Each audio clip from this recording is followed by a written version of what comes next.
Graça e paz, queridos irmãos, que grande alegria estar com você aqui para juntos meditarmos em mais um tema importantíssimo para que venhamos ser verdadeiros discípulos de Cristo. Preciso que você saiba que tudo quanto nós vimos até agora trata-se, por enquanto, de uma base importante para o que virá a seguir. Teremos mais um vídeo que virá a concluir essa primeira fase do nosso curso, que eu diria que são as preliminares para que nós venhamos depois vir a aprender ensinamentos de Cristo que precisamos colocar em prática nas nossas vidas se realmente queremos ser seus discípulos, se queremos de fato seguir a Cristo como nosso único Senhor e Salvador. E é disso que precisamos ser verdadeiros e não hipócritas. Nós temos visto muita hipocrisia, temos visto muita falsidade num meio que se diz evangélico, mas que não está compreendendo o verdadeiro evangelho. E tudo quanto nós vimos até aqui, por enquanto, eu diria que talvez, com exceção do primeiro vídeo, onde nós vimos 7 questões concernentes ao discipulado, todo o restante dos vídeos até agora, e também contando já com o próximo vídeo, que será o 7º, e que irá fechar essa primeira fase preliminar do curso Discípulos de Cristo, tudo quanto nós vimos até agora tem por objetivo nos preparar para que venhamos obedecer a Cristo pela motivação correta. Porque se não for pela motivação correta, podemos acabar nos tornando pessoas cheias de si mesmas, pessoas arrogantes e até soberbas, e que estariam obedecendo a Jesus pela motivação errada. E a motivação correta é única e exclusivamente a glória de Deus. Então, com exceção do primeiro vídeo, tudo o que nós vimos até agora e mais o vídeo a seguir é concernente ao Evangelho. Nós já tivemos um vídeo aqui, uma meditação bíblica especificamente sobre o Evangelho. O Evangelho é a base do discipulado cristão. Então nós estamos agora ainda nesta base. Nós estamos considerando alguns aspectos do Evangelho, como por exemplo a fé, o arrependimento, a justificação. Agora nós estaremos vendo, por exemplo, a graça de Deus. Então, eu quero convidar você a, antes de tudo, orar aqui comigo para que o Espírito Santo de Deus nos dê o entendimento de tudo que nós vamos examinar aqui com base na palavra de Deus. Então, oremos. Amado Deus, nosso querido Pai, muito obrigado, Senhor, por mais esta oportunidade de meditarmos na Tua Palavra com respeito a este assunto tão importante que se trata da missão da igreja. Pai querido, já vimos aqui que a missão da igreja não é apenas batizar, mas também discipular, fazer discípulos de todas as nações. E onde quer, Senhor, que este vídeo esteja chegando, seja em algum lugar daqui do Brasil ou fora deste país, seja em qual nação estiver chegando este ensinamento da Tua Palavra, que para a Tua glória esteja se formando mais um verdadeiro discípulo de Cristo. Assim, Pai, acontecerá com a ajuda do Teu Espírito Santo. Por isso, Senhor, eu venho me despojar de mim mesmo, venho rogar a Ti, ó Pai, que para a Tua glória este vaso de barro seja um instrumento em Tuas mãos e que já não seja a minha voz, a voz do homem, mas do Teu Santo Espírito nos ensinando para a Tua glória, tão somente para a Tua glória. Que toda oposição maligna seja repreendida em nome do Senhor Jesus Cristo. E em nome do Senhor Jesus Cristo, venhamos ter uma compreensão correta da Tua Palavra, que cada coração esteja preparado para receber a poderosa semente da Tua Palavra, e que esta semente em nós venha dar muito fruto que glorifique o teu nome. Assim oramos e agradecemos no santo nome do Senhor Jesus, a quem seja toda honra e glória para sempre. Amém. Então, queridos irmãos, vamos aqui para o tema de hoje, a graça de Deus. Eu não estarei nesse vídeo repetindo informações que eu já dei em todos os 5 vídeos anteriores. Então você já sabe, por exemplo, que o PDF que eu estou lendo está na descrição do vídeo e no comentário em destaque. Também sabe que as perguntas que você fizer no chat ou no comentário, eu estarei respondendo em alguma live do canal do Projeto Quero Congregar. Lives que, com raras exceções, vão para o canal de segunda a sexta, às 8h30 da manhã, ou perto desse horário. Às vezes começa 8h35, 8h40, mas até umas 8h45 no máximo começa a live, ok? Então vamos lá. O tema de hoje é a graça de Deus. E eu coloquei como destaque um dos versículos que mais fala ao meu coração, que norteia, na verdade, o meu ministério pastoral, a missão que o Senhor me deu. Então vamos a ele. Atos, capítulo 20, versículo 24. Mas de nada faço questão, nem tenho a minha vida por preciosa, contanto que cumpra com alegria a minha carreira e o ministério que recebi do Senhor Jesus, para dar testemunho do Evangelho da graça de Deus. Nós estaremos aqui hoje falando sobre a graça de Deus. E Paulo, ao dizer o que acabamos de ler aqui, ele chamou o Evangelho de Evangelho da graça de Deus. Por quê? O primeiro ponto nos responde essa pergunta. Em primeiro lugar, a graça de Deus é o cerne do Evangelho. Preste bastante atenção. Havendo aprendido sobre a verdadeira fé e sobre a nossa justificação somente pela fé em Cristo, que foi a nossa meditação do vídeo anterior, convém que também tenhamos uma clara compreensão de que tal justificação ocorre gratuitamente pela graça de Deus. Mas o que seria essa graça de Deus à qual o Novo Testamento se refere por dezenas de vezes? Originalmente, o termo graça possui o sentido de, preste atenção, um favor benevolente que traz alegria. Este é o sentido do termo graça, originalmente na Bíblia, especialmente no Novo Testamento, o sentido de um favor benevolente que traz alegria. Podemos também acrescentar a ideia de um favor por alguém que não o merece. Então, se eu for aqui reescrever o sentido bíblico de graça, o sentido bíblico neotestamentário, ou seja, que encontramos no Novo Testamento, mas também no Antigo, na verdade, não há dois sentidos diferentes. O sentido é de um favor benevolente que traz alegria por alguém que não o merece. Ou seja, por alguém que não merece este favor. Então, a graça é um favor benevolente por alguém que não merece este favor e que sente alegria por ter recebido este favor, que é a graça. Então, a graça, o sentido de graça é este.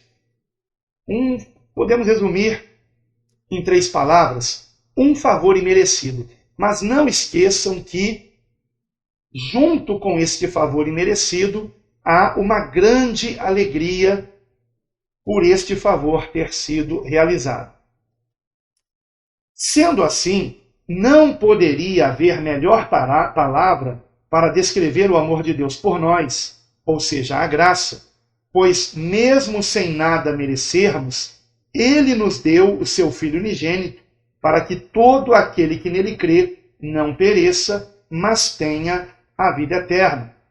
Então, a respeito do ponto de que é um favor imerecido, nós temos Romanos 5,8, por exemplo, que nos diz: mas Deus prova o seu amor para conosco, em que Cristo morreu por nós, sendo nós ainda pecadores. Então vejam que se trata de um favor imerecido. Nenhum ser humano merece Jesus. Nenhum de nós merece o que ele fez por nós. Mas Deus quis enviar o seu Filho ao mundo para que ele desse a sua vida por nós na cruz do Calvário, para a remissão dos nossos pecados, para que todo aquele que nele crê tenha a vida eterna. E quando compreendemos tamanha salvação, isso nos enche de alegria, bem como de amor pelo Senhor, tal como Pedro muito bem descreveu em sua primeira epístola. E agora eu vou ler 1 Pedro, capítulo 1, versículo 8. Ao qual, não o havendo visto, amais, ou seja, não tendo visto Jesus, nós o amamos. No qual, não o vendo agora, mas crendo, vos alegrais com gozo inefável e glorioso. Então, quando nós compreendemos essa tamanha salvação que há em Cristo Jesus, isto vai gerar em nós não somente a alegria por tão grande salvação, como também o amor a Deus por tão grande salvação em Cristo, por essa graça de Deus em Cristo. Então, é desta alegria e deste amor que Pedro fala na sua primeira epístola, no capítulo 1, especificamente no versículo 8. Prosseguindo. A graça de Deus, portanto, é o cerne do Evangelho, ou seja, aquilo que faz com que o Evangelho seja uma boa nova de grande alegria, tal como um anjo anunciou aos pastores. Você conhece a passagem em Lucas, capítulo 2, onde nos versículos 10 e 11, um daqueles anjos declara aos pastores em Belém: não temais, porque eis aqui vos trago novas de grande alegria, que será para todo o povo, pois na cidade de Davi vos nasceu hoje o Salvador, que é Cristo o Senhor. Lucas capítulo 2, versículos 10 e 11. Se a salvação não fosse um favor divino, não haveria motivo algum de alegria, pois teríamos que comprar a própria salvação, o que sabemos ser impossível. Por isso, Paulo enfatizou que somos salvos ou justificados gratuitamente, um termo que no grego também significa sem merecimento algum. Ou seja, o que nós vamos ler agora em Romanos 3, versículo 23 e 24, onde encontramos aqui a palavra gratuitamente, poderia também essa palavra ter sido traduzida como sem merecimento algum. Então vamos lá, Romanos 3, versículos 23 e 24, um texto que já vimos anteriormente. Porque todos pecaram e destituídos estão da glória de Deus, sendo justificados gratuitamente, ou seja, sem merecimento algum, pela sua graça, pela redenção que há em Cristo Jesus. Ora, sobre a justificação, nós já vimos na meditação anterior que nós somos justificados pela fé. E do que se trata a justificação? Exatamente a nossa redenção em Cristo Jesus. Jesus ter feito a expiação dos nossos pecados, a propiciação pelos nossos pecados na cruz do Calvário. E eu expliquei também, no final da meditação anterior, do que se trata esse termo, propiciação. E agora estamos vendo mais especificamente que esta justificação, ela acontece pela graça de Deus. Então vou ler novamente aqui Romanos 3, versículos 23 e 24. Porque todos pecaram e destituídos estão da glória de Deus, sendo justificados gratuitamente, ou seja, sem merecimento algum, pela sua graça, pela redenção que há em Cristo Jesus. Ok? Então, é muito importante compreendermos isso, porque a graça de Deus é o cerne do Evangelho. Se não compreendermos que esta justificação é sem nenhum merecimento nosso e completamente pela graça de Deus, o Evangelho ele deixa até de ser uma boa nova. Porque a boa nova do Evangelho está exatamente nisso, em que, mesmo sem merecermos, e nenhum de nós merece, queridos irmãos, mesmo sem merecermos, o Senhor nos amou, a ponto de dar o seu Filho unigênito para se ofertar na cruz do Calvário, vertendo o seu sangue sem pecado para fazer remissão dos pecados de cada um de nós.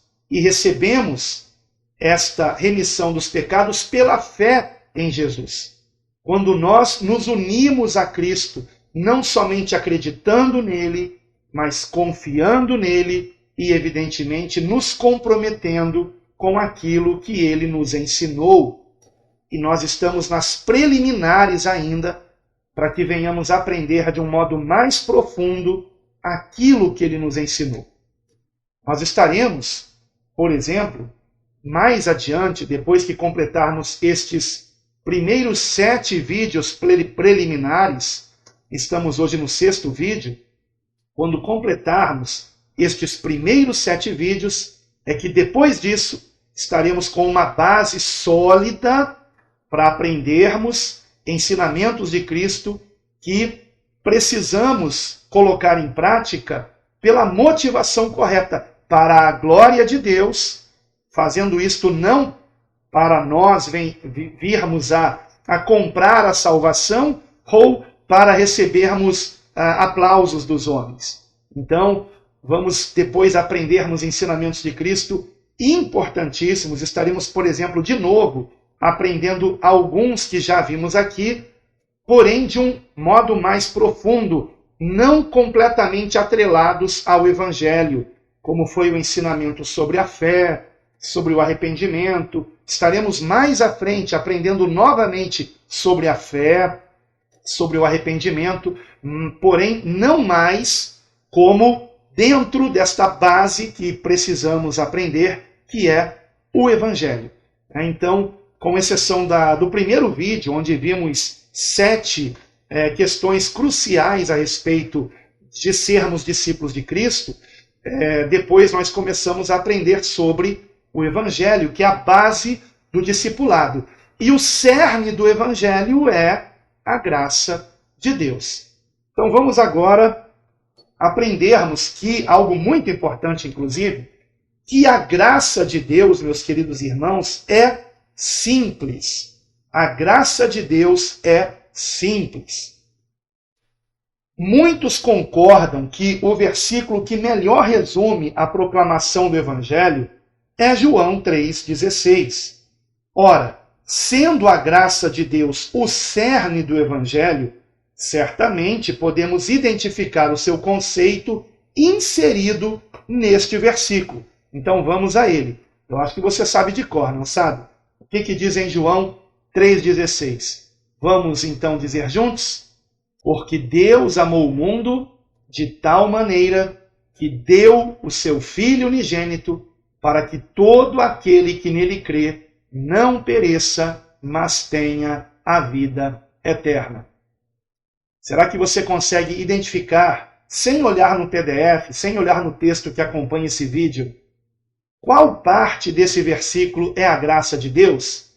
Eu vou repetir. Porque Deus amou o mundo de tal maneira que deu o seu Filho unigênito para que todo aquele que nele crê não pereça, mas tenha a vida eterna. Este é um versículo que temos que ter decorado, porque é um versículo que resume a proclamação do Evangelho. Neste versículo estão contidos os elementos do Evangelho, inclusive a graça de Deus. E onde é que está a graça de Deus neste versículo. Então vamos para o nosso texto. Deus ter nos dado o seu Filho unigênito tão somente por amor. Eis o significado mais simples e bíblico da graça de Deus. Então, onde está a graça de Deus aqui? Em João 3,16, no início do versículo. Deus amou o mundo de tal maneira que deu o seu Filho unigênito. Foi por amor, foi tão somente por amor que ele nos deu o seu Filho. Foi pura graça, não há nenhum merecimento nisto. Foi puro amor de Deus, ele nos ter dado o seu Filho para nos salvar. Sendo assim, não é algo difícil de ser entendido. Irmãos, não é difícil entender a graça de Deus, né? Porém, devemos tomar cuidado com os conceitos teológicos que criam diversos tipos de graça, tais como graça preveniente, graça operante, graça cooperativa, graça atual, graça habitual e graça irresistível. Que talvez hajam até outros conceitos teológicos que vêm a fatiar a graça de Deus e que eu nem tenha conhecimento, né? Porque, infelizmente, a teologia acaba fazendo isso algumas vezes. Eu não estou aqui desprezando o ensino teológico, por favor. Mas, às vezes, a teologia complica aquilo que é simples, irmãos. E o Evangelho é simples. E se o Evangelho é simples, a graça de Deus, que nele está contido, também é simples. Então, vamos prosseguir aqui. Percebam que nenhum desses adjetivos, né, que estão aqui descrevendo a graça pelos teólogos, ou seja, preveniente, operante, cooperativa, atual, habitual, irresistível, nenhum desses adjetivos é acrescentado ao termo graça no texto sagrado. Nada no Evangelho é complexo, o que inclui a graça, sendo essa graça simplesmente o favor benevolente de Deus nos salvar pelo sacrifício do seu Filho, sem isso merecermos. Esta é a graça de Deus. Simplesmente isto, o favor benevolente de Deus nos salvar pelo sacrifício do seu Filho, sem isso merecermos. Quando a graça de Deus é deturpada? Terceiro ponto aqui da nossa meditação de hoje sobre a graça de Deus. O que acontece quando a graça de Deus é deturpada? Escute, isso é muitíssimo importante. Muito pior do que certos teólogos terem definido a graça de Deus com adjetivos extrabíblicos é alguém deturpar o seu grandioso propósito divino. Vamos dar uma pausa aqui. É importante que ninguém pense que eu esteja chamando de hereges os teólogos que criaram esses conceitos.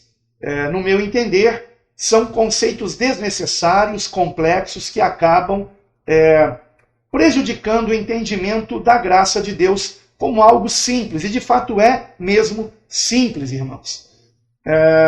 Então eu diria que, em certo sentido, pelo menos um desses conceitos é um grande erro teológico, que é o conceito que eu chamo de graça irresistível. Mas eu não estou também com isso dizendo que quem acredita dessa forma seria um herege, mas acaba tal pessoa negando algumas advertências que a palavra de Deus faz e que nos mostra que a graça de Deus, ela não somente ela pode ser mal compreendida, como mesmo sendo bem compreendida, algumas pessoas podem vir a rejeitá-la, desprezá-la. E a palavra nos adverte que não venhamos fazer isso. Então, quando compreendemos a grande bênção que é a graça de Deus em nossas vidas, nós devemos nos alegrar com ela. nós devemos ter, por meio desta graça, a consequência de amarmos ainda mais a Deus e de querermos obedecê-lo. E é o que nós vamos ver na nossa próxima meditação, no próximo vídeo deste curso, se assim o Senhor nos permitir, é claro. Então, repetindo aqui, muito pior do que certos teólogos terem definido a graça de Deus com adjetivos extrabíblicos é alguém deturpar o seu grandioso propósito divino. Embora tal deturpação esteja ocorrendo agora, mais do que em qualquer outra época, isso já acontece desde o tempo dos apóstolos. Vejamos, por exemplo, o que está escrito na Epístola de Judas, versículo 4. É uma epístola de um único capítulo, por isso não mencionamos o capítulo, apenas o versículo. Judas, versículo 4. Porque se introduziram alguns, que já antes estavam escritos para este mesmo juízo, homens ímpios, que convertem em dissolução a graça de Deus e negam a Deus, único dominador e Senhor nosso, Jesus Cristo. Então aqui, o autor da epístola está nos lembrando que temos que ficar atentos a falsos convertidos, que convertem em dissolução a graça de Deus. Agora, o que é essa palavra que na Almeida Corrigida Fiel é traduzida como dissolução? O termo grego traduzido acima como dissolução aparece em outras versões brasileiras como lascívia, libertinagem, vida imoral ou pretexto para licenciosidade. Seja como for, o que o texto bíblico nos adverte é acerca de falsos convertidos, que pervertem o propósito da graça de Deus, como se o favor divino de nos justificar pela fé em Cristo fosse uma autorização para se viver na prática do pecado. Alguns concluem equivocadamente que Deus, devido à sua graça, tivesse a obrigação de perdoar alguém que se diz cristão, mas que deliberadamente continua praticando algo pecaminoso. Nada poderia ser mais avesso ao propósito divino para com sua graça, embora ainda exista outro risco, ou seja, outro risco além deste, da graça de Deus ser deturpada. Mas deturpar a graça desta forma, imaginando que a graça de Deus seria uma permissão de Deus para que viéssemos pecar e pedir perdão e sermos perdoados, e depois pecar novamente e pedir perdão e sermos perdoados, e continuarmos, né, neste processo de pecaminosidade hipócrita, por estarmos pecando já pensando, bom, eu vou pecar para depois pedir perdão. E lamentavelmente muitos pensam que a graça de Deus seria isso, a permissão para se pecar e depois, pedindo perdão, ser perdoado por Deus. Não, irmãos, a graça de Deus não se trata disto. O que não significa que, caso venhamos pecar, não tenhamos que pedir perdão e não sejamos perdoados pelo Senhor. O que temos que entender é que nós não podemos pecar premeditadamente, nós não podemos planejar o pecado, nós não podemos querer pecar e já imaginando que depois vamos pedir perdão. Nós precisamos andar em santidade e justiça, que é o que nós vamos ver na próxima meditação, que será o 7º vídeo deste curso, se assim o Senhor nos permitir. Agora, pecar já pensando, bom, eu vou pecar e depois eu peço perdão. Então, se você já sabe que é errado, então não peque. Não peque. E se você não está conseguindo resistir ao pecado e porventura pecar, é diferente. do que você pecar premeditadamente, você planejar o pecado para depois pedir perdão. Eu espero que eu tenha conseguido me fazer entender aqui.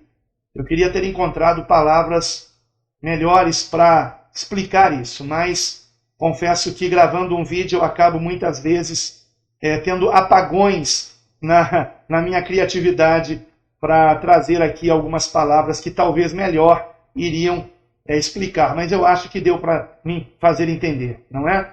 Então, eu não quero que você pense que por nós estarmos seguindo a Cristo como nosso único Senhor e Salvador, nunca mais viremos a pecar.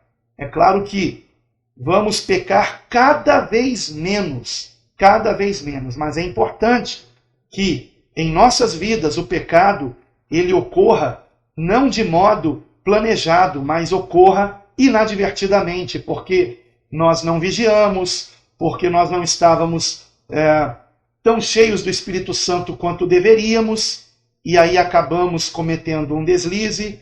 Então, como eu costumo dizer, o pecado não é a doença, o pecado é o sintoma. E qual é o problema? Qual é a doença? Nós não estarmos plenamente cheios do Espírito Santo.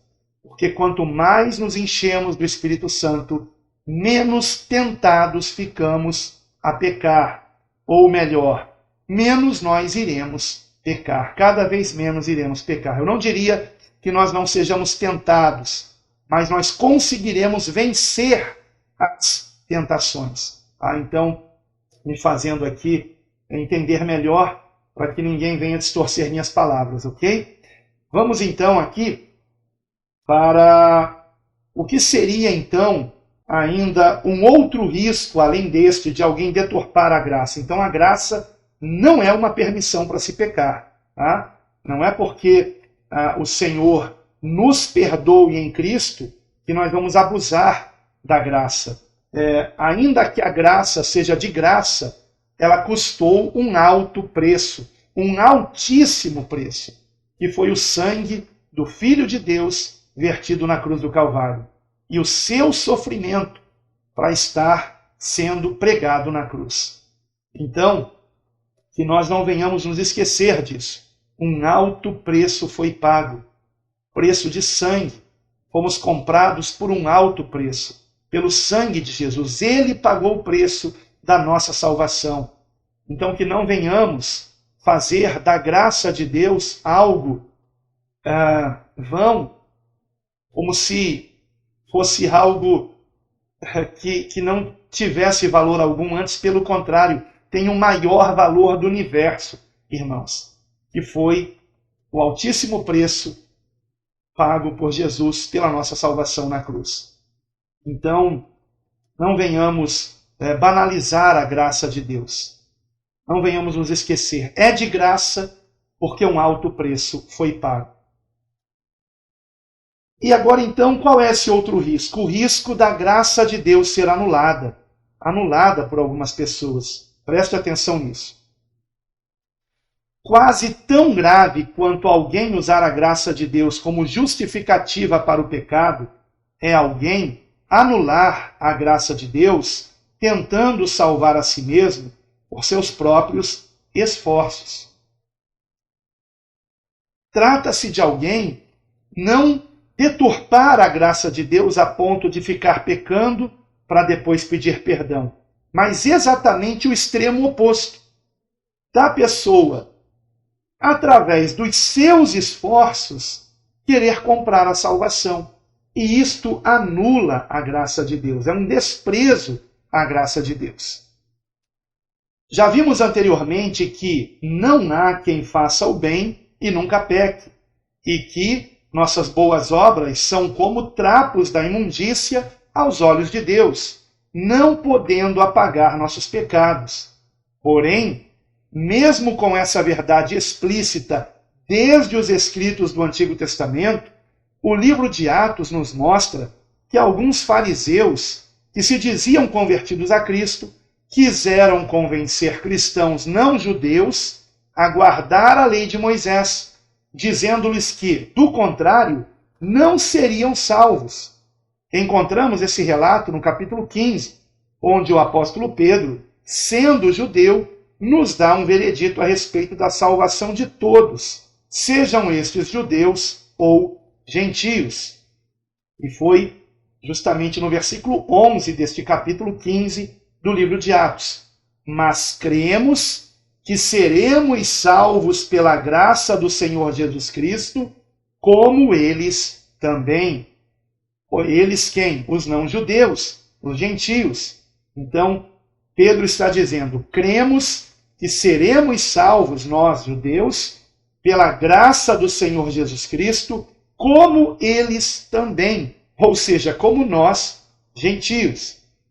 O apóstolo Paulo, escrevendo esse respeito, deixou sérias advertências aos Gálatas, os quais estavam desprezando a graça e se deixando seduzir por cristãos judaizantes. Então Paulo escreveu a eles na Epístola aos Gálatas, no capítulo 2, versículo 21. Não aniquilo a graça de Deus, porque se a justiça provém da lei, segue-se que Cristo morreu em vão. Ou seja, Paulo está dizendo que se alguém está querendo ser justificado pela lei, e já vimos na meditação anterior que a justificação vem apenas pela fé em Cristo, mas se alguém quer ser justificado pela lei de Moisés, então esta pessoa está aniquilando a graça de Deus, anulando a graça de Deus em sua vida. E daí, ele vai dizer agora, no capítulo 5, versículo 4, separados estais de Cristo, vós, os que vos justificais pela lei, da graça tendes caído. Uau, isso é muito sério. Quando alguém despreza a graça de Deus que há em Cristo, e ela quer se justificar por guardar preceitos da lei, esta pessoa está aniquilando a graça de Deus e está separada de Cristo. Isto é algo muito sério, muito grave. Então, cuidado com aqueles que se dizem cristãos, mas que são daquela turma dos judaizantes, que querem inclusive guardar as festas judaicas, que veneram objetos judaicos, tais como menorá, shofar, kippá, etc. Cuidado com isso, irmãos, muito cuidado. Se afaste disso, fuja disto. Leia a Epístola de Paulo aos Gálatas, leia também a Epístola de Paulo aos Colossenses, porque estas epístolas vão fazer com que você esteja imunizado contra esta heresia. Cuidado com essa heresia, porque essa heresia anula a graça de Deus que há em Cristo Jesus.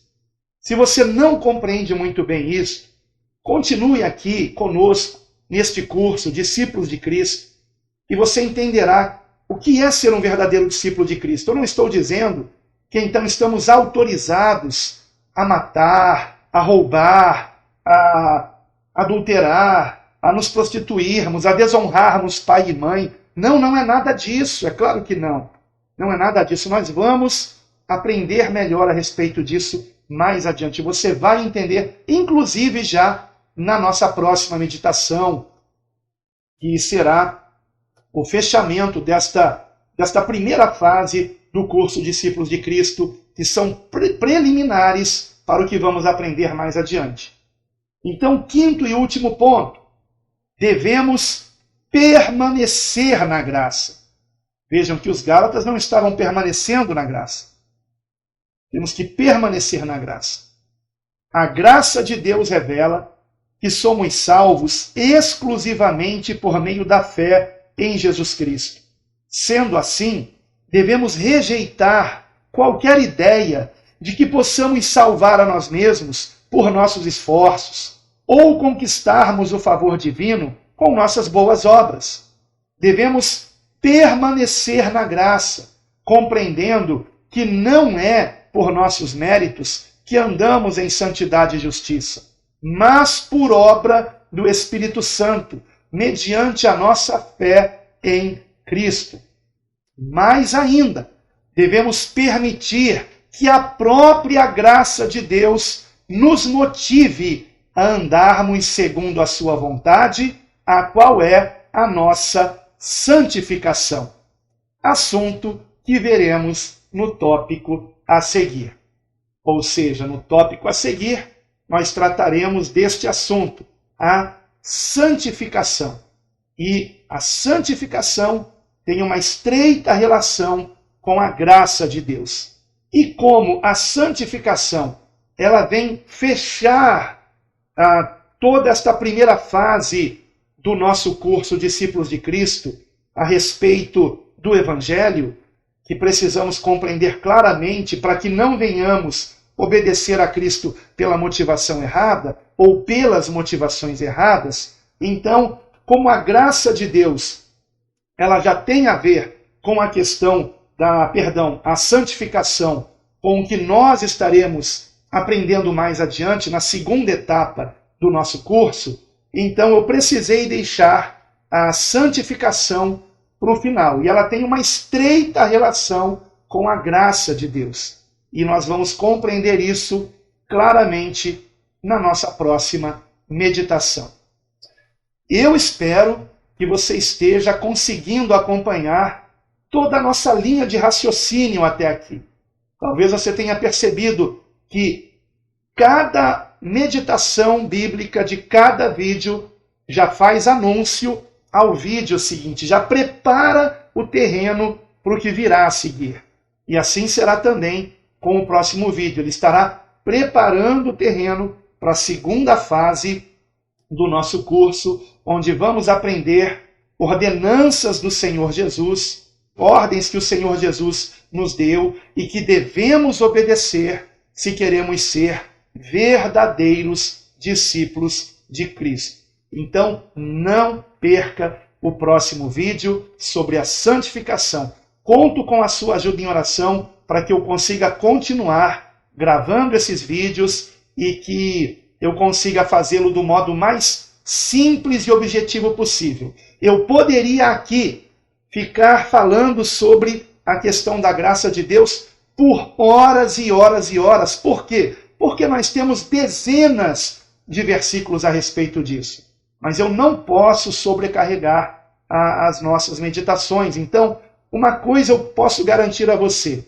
O principal, o básico que você precisa saber sobre a graça, sobre a justificação, sobre a fé, sobre o arrependimento, sobre o que veremos santificação, enfim, sobre o Evangelho, você está aprendendo nestes vídeos. É o básico, é o principal, e eu diria também é tudo que você precisa aprender para que você possa prosseguir nos demais ensinamentos, para que venhamos obedecer a Cristo pelas motivações corretas. Na verdade, só há uma motivação correta. Existem motivações erradas. A pessoa querer salvar a si mesma, a pessoa querer ser elogiada, a pessoa querer ganhar algum mérito com Deus. São motivações erradas. A pessoa querer aparecer, a pessoa dizer que sabe mais que os outros. Estas são motivações erradas. Mas há uma única motivação correta, que é a glória de Deus. E eu encerro o nosso vídeo com 2 versículos que nos incentivam a graça de Deus. Um deles está em Atos, no capítulo 13, que é um dos capítulos que eu mais gosto do livro de Atos, capítulo 13 e 14, onde Paulo e Barnabé, e o 15 também, né? Onde Paulo e Barnabé, falando àqueles a quem eles tinham pregado o Evangelho, os exortavam a que permanecessem na graça de Deus. Temos que permanecer nessa graça. E quando é que nós não permanecemos? Quando deixamos de confiar na eficácia do sangue de Jesus para fazer a remissão dos nossos pecados, na justificação de Deus a nosso favor, que responde à nossa fé, nos declarando justos, não pelos nossos méritos, mas pelos méritos de Cristo na cruz do Calvário. Quando deixamos de confiar nesta verdade bíblica, então nós acabamos deixando de permanecer na graça e talvez até, se quisermos comprar a salvação com as nossas boas obras, com a nossa obediência, se acharmos que somos salvos pela nossa obediência, anulamos a graça de Deus. E pior, nós estamos separados de Cristo, como Paulo alertou aos Gálatas no capítulo 5, versículo 4. Que não venhamos nos separar de Cristo, irmãos. Que não venhamos deixar de confiar nele, unicamente nele, para a nossa salvação. Nele está a nossa salvação. Somente na pessoa de Jesus Cristo. Nada mais nos resta. Nada mais nos resta senão a graça de Deus em Cristo. Que venhamos nos alegrar com essa graça. Que venhamos, por ela, sermos motivados a obedecer a Cristo. Que venhamos obedecer a Cristo por amor. Porque nós correspondemos ao amor que Ele tem por nós. Porque a lei, como diz em João capítulo 1, versículo 17, a lei foi dada por Moisés. A graça e a verdade vieram por Jesus Cristo. E a Deus, somente a Deus, toda glória. Amém.